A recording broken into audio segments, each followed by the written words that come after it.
SSDs, the ultimate weapon that transforms a slow old hog into something that's an equivalent to breathing in 4K. It's no secret that these tiny NAND chips that fits at the palm of my hands are so fast that it bites hard drives into the dust in terms of speed.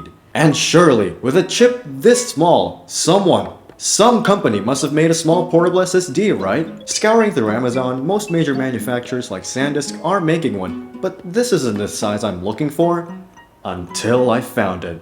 This is the Transcend ESD310C portable SSD. This tiny thing is at the size of a regular USB flash drive, and you want to know the best bit? Up to 1.5 gigabytes per second of read speed.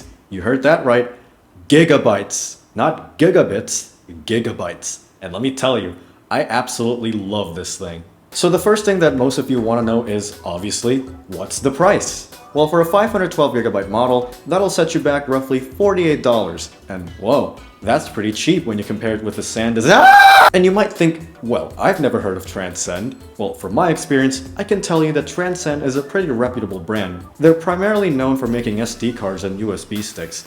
I myself have a random Transcend 32GB SD card I found on my parents' camcorder, and using it on my A6400 has presented no issues so far. So when I was deciding on purchasing this Transcend portable SSD, I don't have to worry about feeling skeptical about it. The SSD has two plugs, one USB-C and one USB-A on the other hand, both at USB 3.2 Gen 2x2 speeds.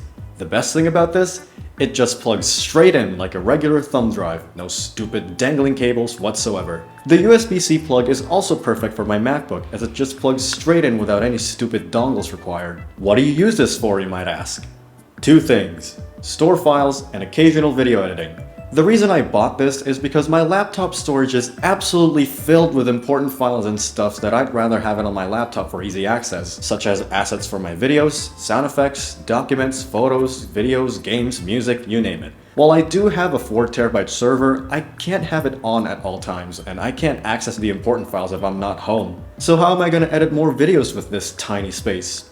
Obviously, you're gonna need to copy the video from the camera over to the laptop, and these one-take videos can be big as hell. That's where this SSD comes into play, to offload the video editing work from my internal drive, and as a bonus, I can even use it as a scratch disk and render the footage to ProRes, so editing will be smooth. And a good thing about using a portable SSD is that I won't need to worry about damaging the drive if I do stuff to it like moving around, or if it's at a weird angle unlike external hard drives. Not to mention, it draws power from my MacBook at a lower rate as it doesn't have any mechanical moving parts. When editing a ProRes 422 video, this tiny thing handles it like a breeze, as if it's not on an external drive at all. And keep in mind, ProRes files are really big. We're talking 23GB for 10-minute 1080p 60fps footage. So naturally, you'll need a very fast drive to read them. I edited the entire Switch 2 Thoughts video on this thing, and I've got no problem so far. Now, in terms of speed, checking it with Blackmagic disk speed test, it has a 1GB per second sequential read speeds and 900 megabytes per second of sequential write speeds. This tiny thing is really fast and very responsive compared to a regular old spinning drive. Copying a 17GB video takes 20 seconds or less. But of course, not all is sunshines and rainbows, because this SSD has one major flaw: thermal management. This thing gets warm even when it's not doing anything, and while editing videos, if you're in a hot environment, this thing gets so hot you can't even touch it. And as a result, the speeds will be throttled to prevent further degradation. Unfortunately, I don't have the quantitative data to prove this since I don't want to waste the writing lifespan. Yes, a downside of using an SSD is its write limit, because flash chips wear out over time the more data you write to it. Sorry for causing a new fear unlocked. According to tests done by Anarchy, when the drive is thermal throttling, it'll drop down the speeds to 500 megabytes per second, and even as low as 50 megabytes per second, but that's only for the worst case scenario. I find that it rarely throttles down to that low based from feelings, and it'll still read the ProRes rendered videos like normal without any noticeable performance slowdowns. And one more bit, for some reason Windows recognizes it as a SCSI drive.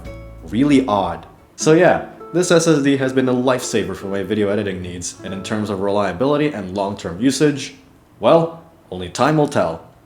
And yeah, that's about it really.